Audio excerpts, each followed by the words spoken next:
मैं professor Yamini Bhushan Tripathi, PhD biochemistry, formerly head department of medicinal chemistry and dean faculty of Ayurveda, institute of medical sciences, Banaras university बोल रहा हूँ। आज मैं आप लोगों को एमरैंथस के बारे में बताऊंगा। ये एमरैंथस फैमिली का है जिसमें 60 से 70 स्पीसीज पाई जाती हैं और ये मोनोशियस एंड डिसीडुअस लीफी वेजिटेबल है जिसको आम भाषा में चौलाई, लाल साग, लिफ्ट एमरैंथ और द पर्पल एमरैंथ वाइल्ड बीट के नाम से भी जाना जाता है। यह बसंत ऋतु में इसको लगाया जाता है और इसी समय इसका साग मार्केट में उपलब्ध होता है जिसको लोग सब्जी में ज्यादा उपयोग करते हैं। इसके फ्रूट्स और रूट्स भी इस्तेमाल किए जाते हैं दवाइयों के रूप में, या सूप बना के या काढ़ा बना के इसका उपयोग किया जाता है। अच्छा, ये बहुत ही रिच है विटामिन, मिनरल्स और इसमें एंथोसायनिन्स और फ्लेवोन्स और फ्लेवोनाइड्स, टैनिन्स बहुत मात्रा में पाए जाते हैं, तो एक अच्छा एंटीऑक्सीडेंट का काम करता है और बहुत लो कैलोरी इसकी वैल्यू है, 23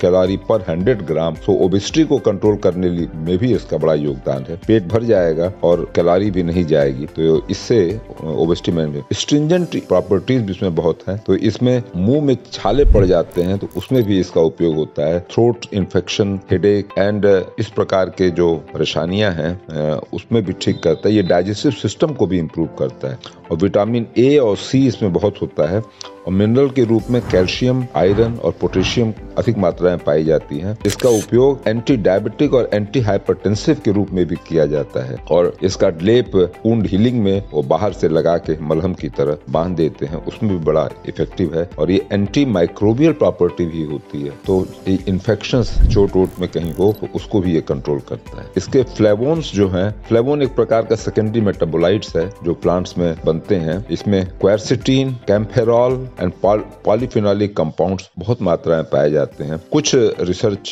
पब्लिकेशंस ने इसकी एंटी कैंसर प्रॉपर्टी भी लिखी है और इसमें सैपोनिन होता है, जो सैपोनिन मतलब होता है जो साबुन की तरह झागदार मटेरियल उत्पन्न करे, वो ग्लाइकोसाइड्स होते हैं और ये भी एंटी इंफ्लेमेटरी, एंटीऑक्सीडेंट और इम्यूनोमॉड्यूलेशन, जो व्याधि क्षमत्व शक्ति हम लोग कहते हैं, उसमें भी काम आती है। तो जिन लोगों को इन्फेक्शन, सर्दी जुकाम या एलर्जी जल्दी होता है, उन लोगों को इसका सूप या इसकी सब्जियां का इस्तेमाल करना चाहिए। और टैनिन के रूप में इसमें पॉलीफिनोलिक कंपाउंड्स बहुत प्रचुर मात्रा में पाए जाते हैं। दे आर उन्हीं का एस्ट्रिंजेंट प्रॉपर्टी है, मतलब जो घाव है या अल्सर है मुंह में, उसको ठीक करने में जो टैनिन्स होते हैं उनका बहुत उपयोग होता है। जी, एल्कोलाइड्स भी इसमें बहुत पाए जाते हैं। एल्कोलाइड्स एक प्रकार का नाइट्रोजन कंटेनिंग ऑर्गेनिक कंपाउंड्स होता है जिसके बहुत से मेडिसिनल वैल्यूज होती हैं और इसको अलग से अब कभी हम लोग डिस्कस करेंगे। और जो इसमें सुगंध होती है वो टर्पिनॉइड्स के कारण होती है।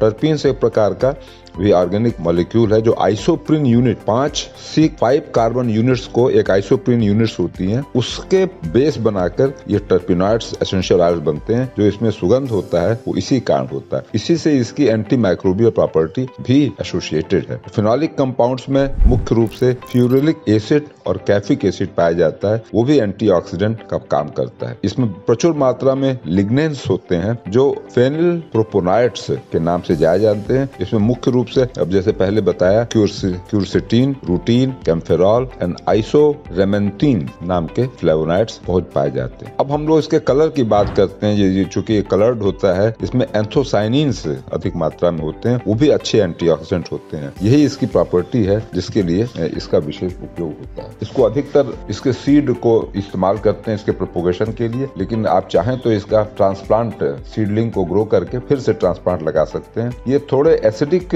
या न्यूट्रल पीएच वाले जमीन में जो इरिगेशन के लिए अच्छा हो लेकिन वाटर लॉगिंग न हो, वहां पे इसको ग्रो कर सकते हैं। आधे इंच की दूरी पे, आधे इंच की डेप्थ में 12 से 18 इंच की दूरी पे स्पेसिंग पे सीडलिंग्स लगा देते हैं और 1 महीने के बाद इसकी हार्वेस्टिंग शुरू कर देते हैं। मुख्य रूप से पत्तियां और टेंडर स्टेम का उपयोग सब्जी में या सूप बनाने में करते हैं, लेकिन जब पौधे खत्म होने लगते हैं तो इनके रूट्स को भी हम लोग मेडिसिन के रूप में इस्तेमाल करने के लिए इकट्ठा कर सकते हैं। में आयुर्वेद में इसका अच्छा वर्णन किया गया है। इस प्रकार से मित्रों, आज मैंने आपको एमरैंथस, चौराई के साग के बारे में विस्तृत जानकारी दे दी है। अगले एपिसोड में मैं आप लोगों को टमाटर के बारे में, उसके औषधि गुणों के बारे में वर्णन करूंगा। Thank you very much.